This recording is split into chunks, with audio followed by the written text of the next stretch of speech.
সরস্বতী পুজো তো চলেই এলো, আর সরস্বতী পুজো মানেই কিন্তু শাড়ি। আর আজ আমি তোমাদের সাথে শেয়ার করছি একটা সাদা শাড়ির লুক। এবার শাড়িটা কিন্তু আমি পরে নিয়েছি। প্রথমে আমি যেটা করবো সেটা হলো আমি ইউজ করে নিচ্ছি একটা গোলাপ জল। মুখে খুব ভালোভাবে গোলাপ জলটা কিন্তু লাগিয়ে নেব।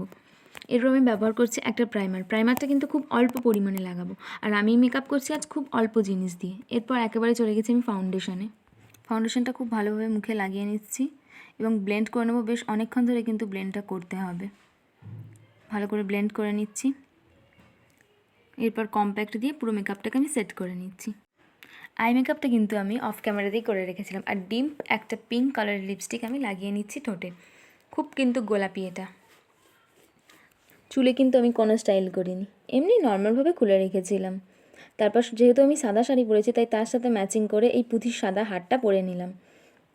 আর এরপর পরলাম একটা নোজ পিন আর একটা আংটি। এই যে নোজ পিনটা তোমরা দেখতে পাচ্ছ, এটা কিন্তু আমি নিজের হাতে বানিয়েছি। আর এই আংটিটাও যে দেখতে পাচ্ছ, এটাও কিন্তু আমি নিজের হাতেই একদম বানিয়েছি।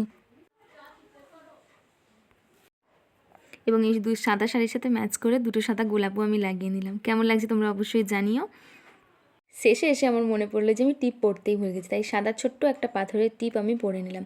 আর তোমাদের বলে রাখি, আমি কিন্তু আগের বছর সরস্বতী পুজোর সেম এই লুকটাই ক্রিয়েট করেছিলাম। তো ভিডিওটা এখানেই শেষ করছি। সবাই সরস্বতী পুজো খুব ভালো কাটাও। টাটা, দেখা হচ্ছে পরের ভিডিও।